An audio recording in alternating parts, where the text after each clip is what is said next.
Oke. Assalamualaikum warahmatullahi wabarakatuh.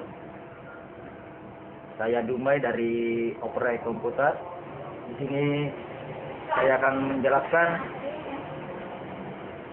gimana cara untuk menjadi seorang teknisi laptop. Kita akan mulai dari perkenalan komponen pada motherboard tersebut.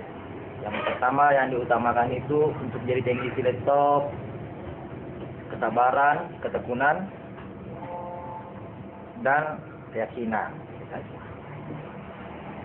Jadi walaupun gurunya memberikan secara teori masalah teknisi mengatur mesin laptop ini, namun murid yang tidak merasa bersabar untuk menjadi seorang teknisi, maka itu akan jadi sia-sia. Jadi tidak ada hal yang dilakukan langsung menjadi kayak instan.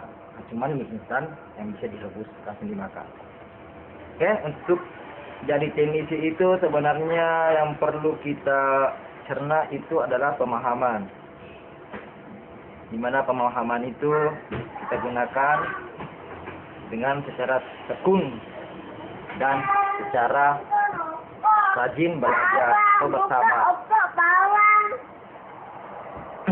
Jadi apabila pemahamannya ini tidak,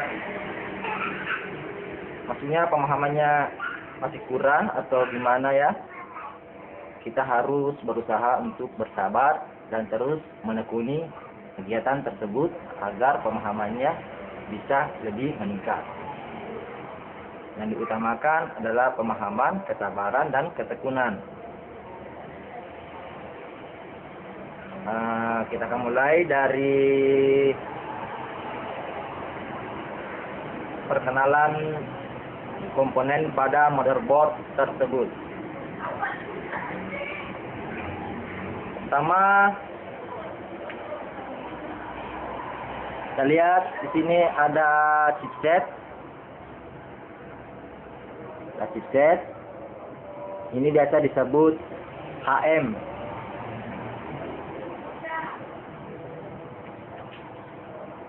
Ini chipset ini berfungsi sebagai pengendali. Ya, chipset ini yang bisa disebut HM, pengendali, di mana dia berfungsi sebagai penyebar tegangan PS yang dia sebarkan. Jadi untuk melihat apa yang dia kendalikan chipset ini, kita lihat di dalam skema. Apa dia kendalikan? Apakah dia mengendalikan sebuah USB, mengaktifkan hard disk, DVD, atau dan lain-lainnya. Jadi untuk menentukan apa yang dia kendalikan chipset tersebut ini, kita lihat skema. Ini biasa disebut chipset HM. Bila modelnya kayak gini. Ini chipset terbaru, model baru sekarang.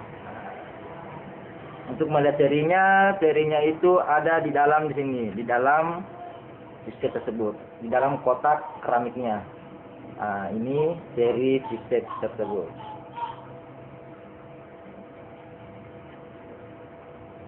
Terus yang berjibun kaki ini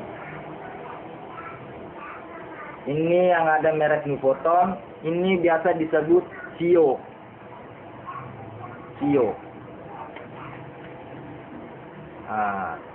Sio itu macam-macam mereknya. Kadang ada bermerek IT, Ene, Nuvoton, dan Wimbone.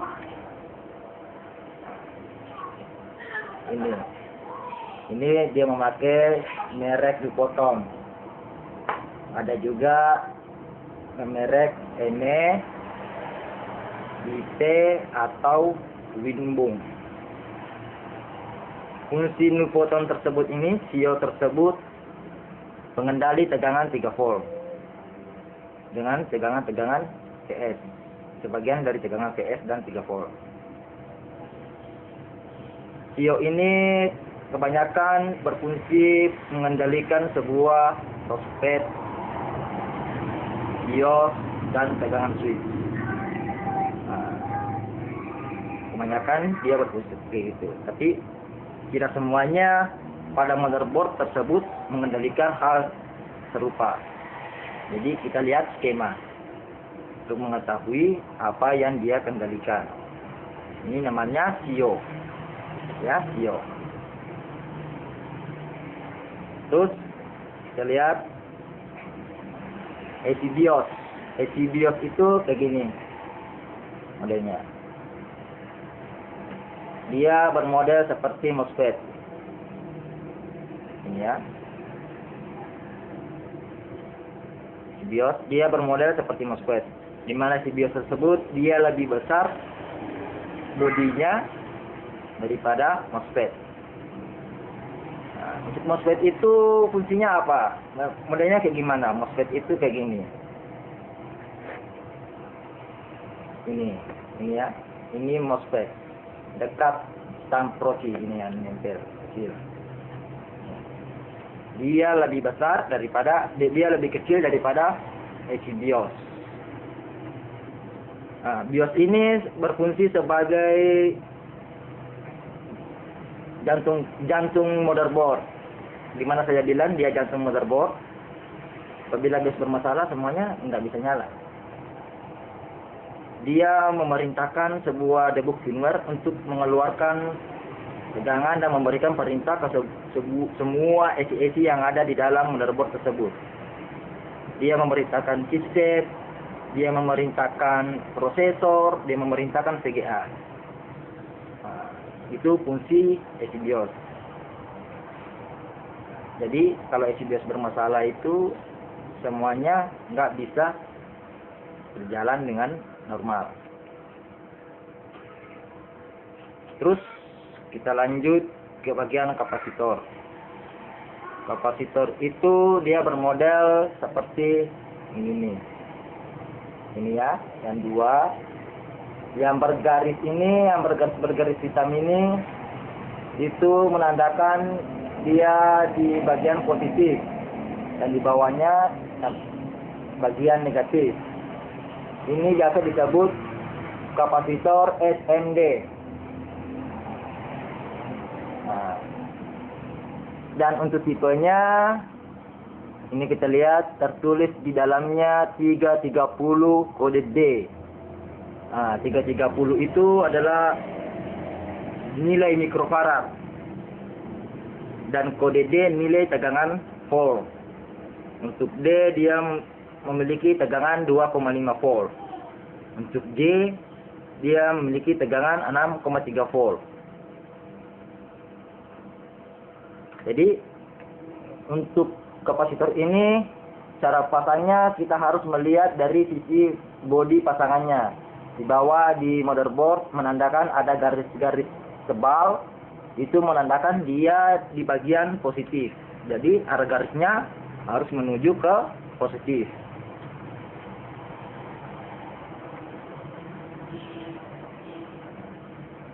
Terus kita melangkah ke lilitan. Lilitan itu adalah induktor. Biasa disebut orang induktor. Induktor itu kayak gini ya, TL. Kayak gini. Dia berfungsi sebagai jembatan tegangan. Di mana tersebut jembatan tegangan, saya bilang dari tegangan 19 volt dia mau ke sebelah untuk menyebarkan tegangannya, jadi dia harus lewat induktor tersebut. Nah, dia berfungsi sebagai jembatan tegangan, sebagai penyeimbang tegangan juga untuk lilitan ini. Ya disebut lilitan gulungan atau induktor ini ya, TL.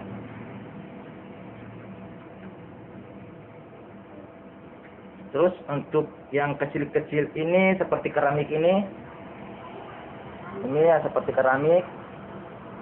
Ini ya.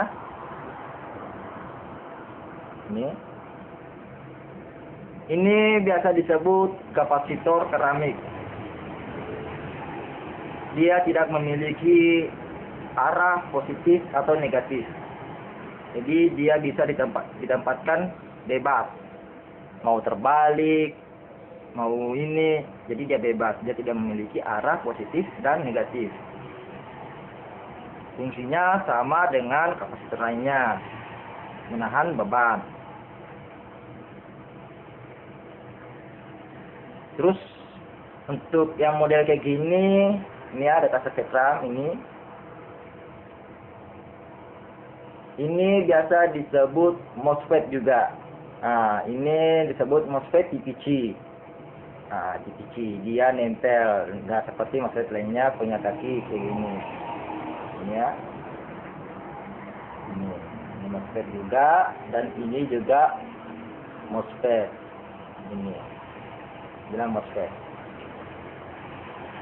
MOSFET itu banyak pembagiannya atau banyak tipe-tipenya. Ada dibilang N-channel, P-channel, dual N-channel, dan mereka berfungsi lain-lain. Nah, seperti P-channel itu, kalau P-channel dia berfungsi sebagai tegangan 19 volt. Channel. N-channel biasa difungsikan di bagian tegangan 3 volt atau 5 volt. Dia mengeluarkan tegangan pembagi. Kalau P-channel tidak. P-channel meneruskan tegangan 19 volt atau tegangan B+. B+ itu artinya tegangan yang lebih tinggi pada motherboard tersebut.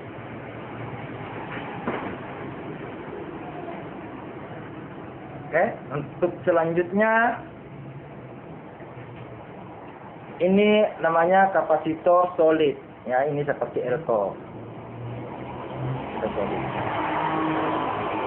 Kapasitor solid ini apabila dia short bermasalah, bisa kita ganti dengan kapasitor SMD.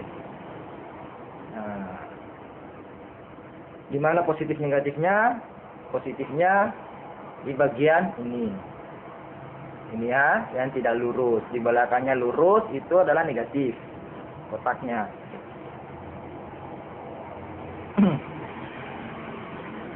Lanjut. Untuk AC dual phase sering kita dengar ya, AC 3 volt dan 5 volt atau AC dual phase. Dan di mana AC dual phase itu yang mengeluarkan tegangan 3 volt dan 5 volt atau induksi tegangan di 3 volt dan 5 volt. Nah, yang dimana disebut ini ya, ini dia lebih kecil daripada AC lainnya. Terus untuk mengetahui apakah dia dual phase atau tidak, kita lihat serinya di dalam kotaknya. Kadang ada tertulis TPS, RT atau EC. Nah, kadang ada TPS 51125 atau tertulis RT 8203 atau tertulis EC sama dengan VJ. Nah, itu berarti menandakan dia sebuah AC dual phase atau AC induksi tegangan 3 volt dan 5 volt.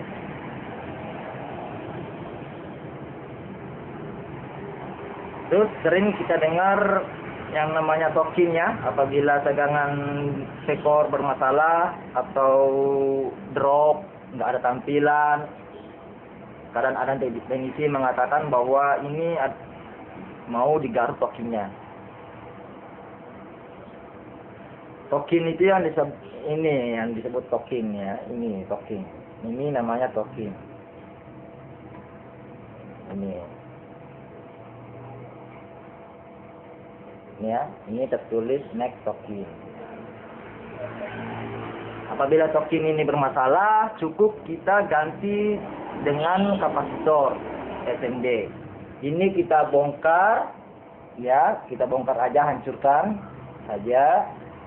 Nah, untuk bagian garis di atas, di situ kita lihat ada cacinya, bagian atas sekali, dia itu menandakan positif. Dan yang kedua negatif. Nah, ada juga yang tengah itu juga ground atau negatif.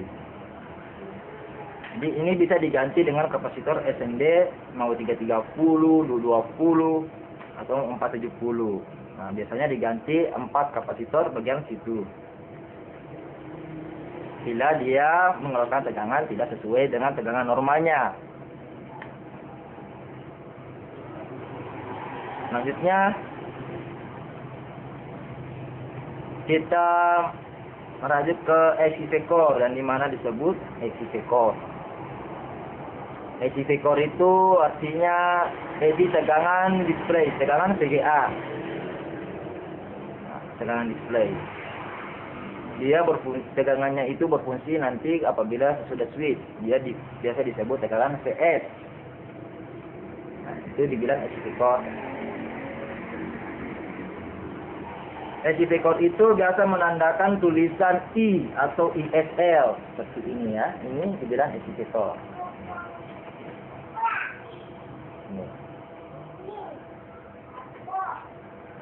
AC vector itu biasa tertulis I atau ISL. Itu kepanjangan ISL. Nah, kadang ada kodenya ISL 6223. Kadang juga ada 6262. Itu menandakan AC vector, AC tegangan VGA. Dia wajib mengeluarkan tegangan 1, terus kita melaju ke resistor. Nah, mana ya untuk resistor? Resistor itu yang kayak gini.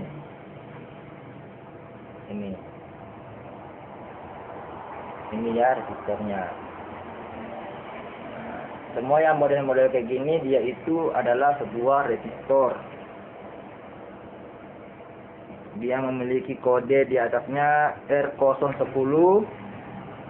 Apabila resistornya itu bermasalah, cukup kita ganti dengan persamaan nilainya. Apabila nilainya beda, nggak ada kanibalan, kita bisa cari mengambil nilai yang lebih besar daripada dia. Misalnya dia di sini R010, berarti dia R10 ohm. Jadi kita ambil, bisa kita pasang ganti dia dengan R15 atau R20.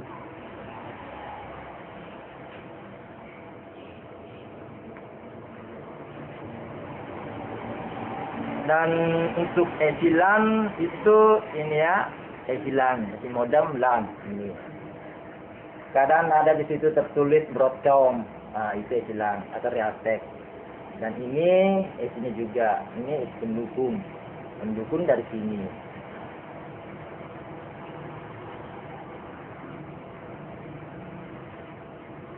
Terus kita ke AC charger. AC charger itu yang ini, papan kecil juga. AC charger itu biasa tempatnya di bagian tidak jauh dari bagian soket pin baterai. Itu AC charger.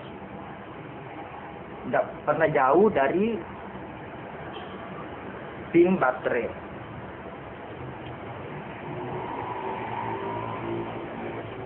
Oke.